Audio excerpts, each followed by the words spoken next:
What is up, guys? Welcome to my new video, and in today's video we actually have something different. For the first time in over 5 years I went on to farm some transmogs to see if I can make any gold that way. And also to show you guys, because most of my channel is either some PvE or farming videos. Basically, but zero videos about transmog, and today that is going to change. Now, before you go on to write some stupid comment later on in the video, if you didn't watch the whole intro, don't write it. Watch the intro, and then if you still want to write it, then go on. But with that being said, I do not have a speed build. These are just 5 random dungeons that I watched a bit on YouTube, and basically this is how it would look like for anyone that is starting on. Like, if someone has been doing this for 10 years, of course they are going to do it better than me, they are going to be faster than me, and they are probably maybe going to run some other dungeons. But yeah, with that being said, there really isn't anything else to cover. Other than that, as I just said, my druid is not geared for this or anything, just normal Dwarven gear from season 1, and my suggestion would be that you always go with a druid. They are the fastest, they are the best, they can be polymorphed, they can be, I don't know, hexed or whatever. Druid is the best, so if you decide to farm some transmogs, I highly suggest that you go for a druid. But yeah, with that being said, I did 5 farms, each and every one lasted 1 hour. I didn't do all of them on a single day. The first run that you are going to see of Zul'Farrak actually happened like 4 days ago. I started posting the items that I got back then, and after, I'm just going to tell you, I'm going to basically show you how every single run looked like, of whether I did a dungeon or a open world farm, and I'm going to show you the loot. And yeah, I mean, if I remember of anything else, I'll post it in the outro. And with that being said, I really hope you enjoyed this video, and if you do, and if you are interested in more transmog farms or something like that, write it in the comments. If that is the case, I'm going to invest more time into this, into some research, so on, and maybe find some cheap running build or whatever you want to call it, basically, just to get you also some ideas, and for you and me and anyone else watching to be easier. With that being said, I don't want to drag this intro out any longer. Enjoy the video. And now to show you my Zul'Farrak run. Basically, I start off in shell form as a druid and go on to pull every single mob. I sped this up because there really isn't that much to explain, and I don't think that you want to watch 6 minutes of running and pulling mobs. Now, with that being said, why is druid good? Because you can't get polymorphed. You can basically just then not waste any time remounting up, rather than just go out of the shell form and go back up. Now, in this room you want to make sure to click on every single grave. As you can see, we got an insane amount of mobs from there.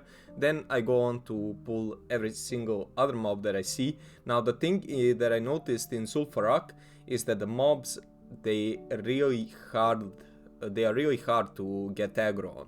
Like, basically, I'm going to run through a mob twice and he still won't get any aggro on me.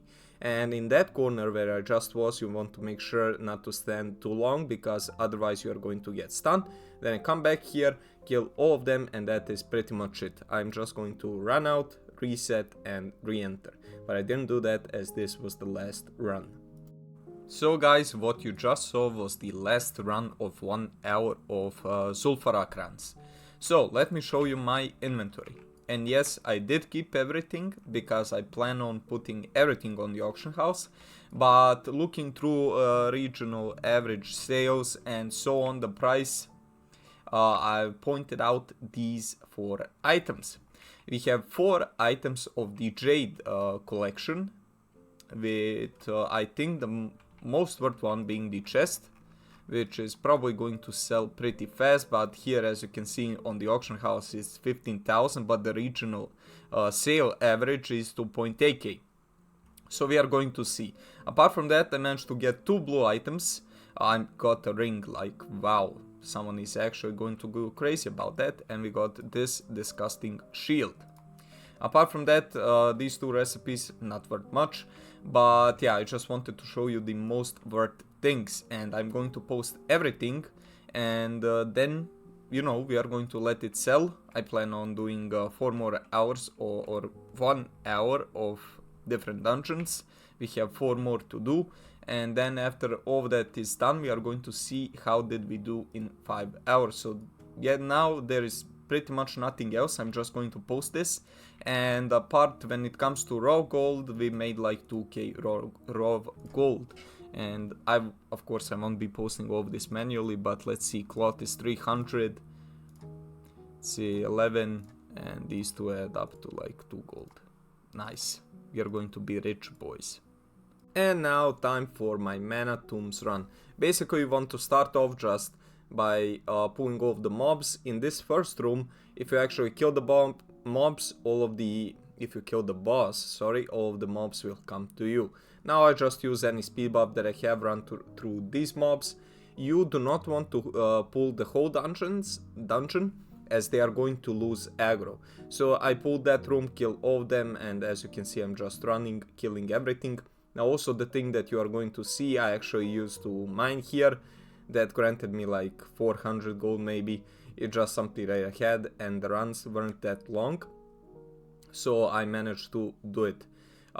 If you want to know, per hour you can do 10 runs, meaning if you manage to do like 10 runs, if you manage to do 1 run in like 6 minutes, it's going to take 1 hour for 10 runs. If you need less time, you're going to get saved in the instance, so it really doesn't matter. Then in the last room, you also want to kill the boss, and all of the mobs are going to run straight to you. You kill them, loot them, and then you are pretty much done. You're going to run right behind the boss, and once you get to this platform, you're going to drop left, and you are out of the dungeon. You can reset it and run it once again. And now for the loot of Mana Tombs, really nothing that is worth that much. We got some rare items, they're worth maybe like 1000 gold. Most of the gold, raw gold, let's say, came from materials. Other than that, all of the items were like maybe up to 1000, 2000 gold, but nothing insane or something like that. And now the time for the third dungeon of this video, it's Razorfen Kraul. Now here it's also very simple. You basically just run all the way and kill everything you see.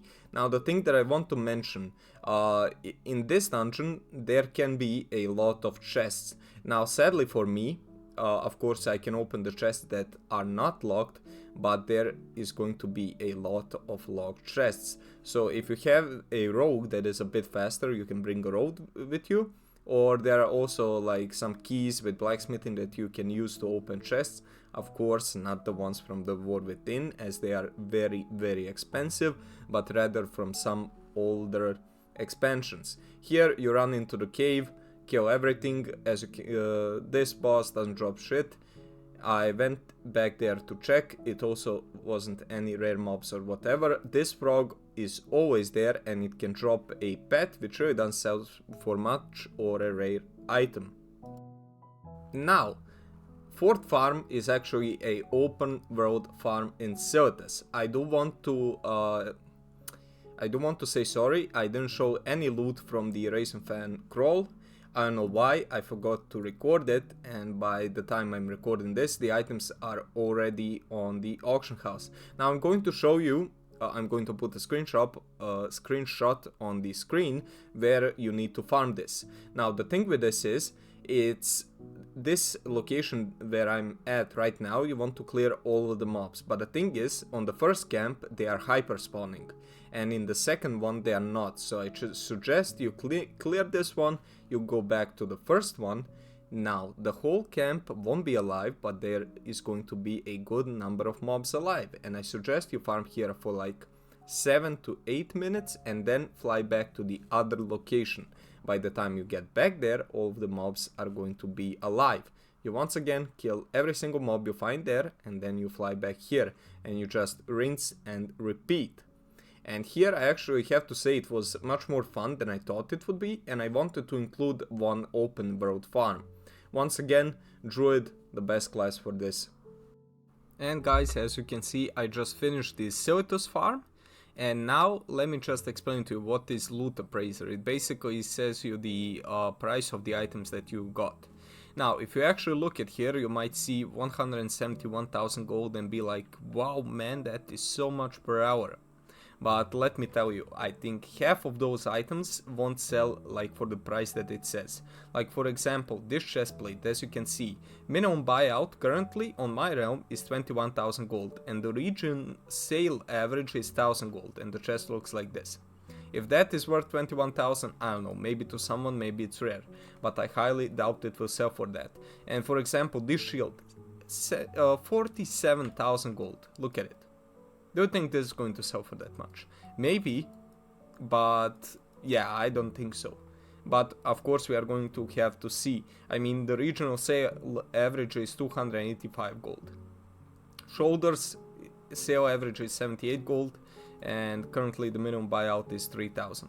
Like, that's just for example. Of course I'm going to post all of these items and then we are going to see actually what sells and how expensive is how expensive are the stuff and whatnot. I also managed to get one blue item, not insane one, but yeah. I'm going to post everything on the auction house and then we are going to see probably tomorrow how everything did, but I just wanted to mention this. And the last dungeon and the last farm of this video, Razorfen Downs.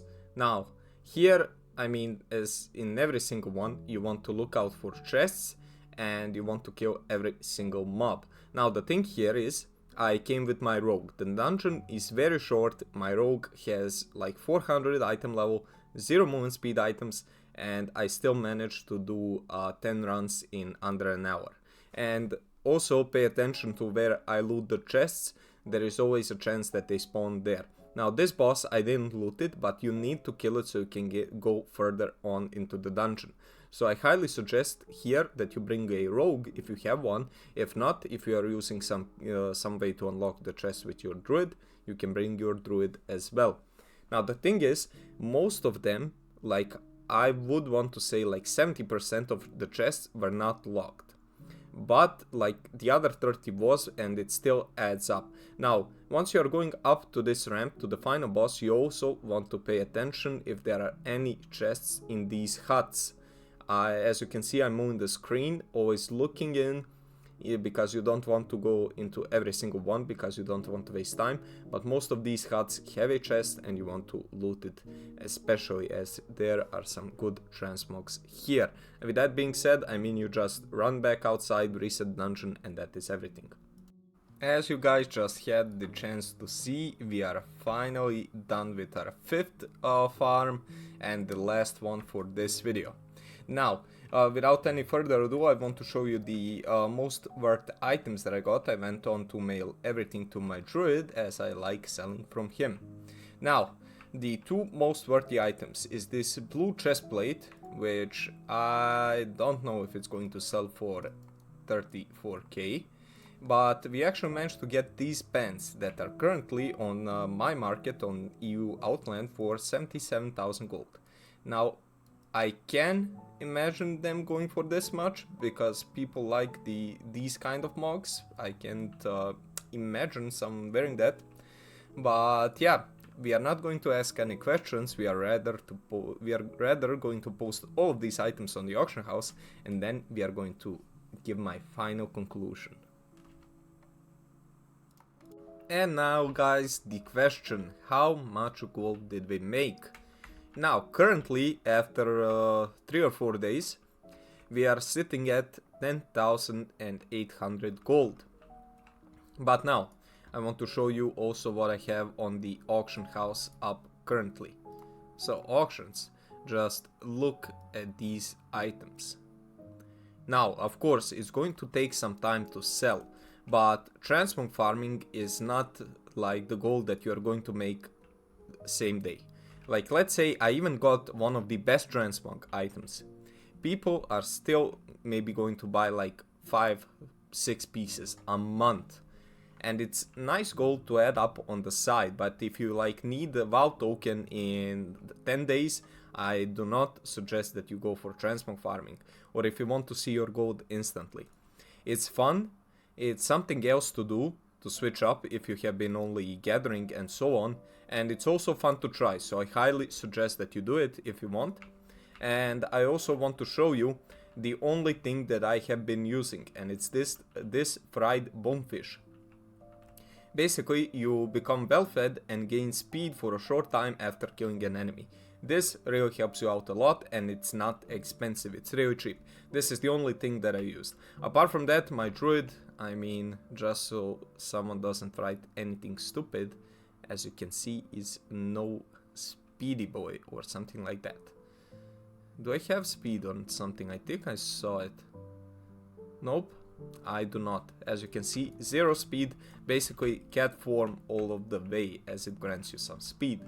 Now, with that being said, I really don't think there is much else to cover here, apart from me wanting to tell you thank you so much for watching.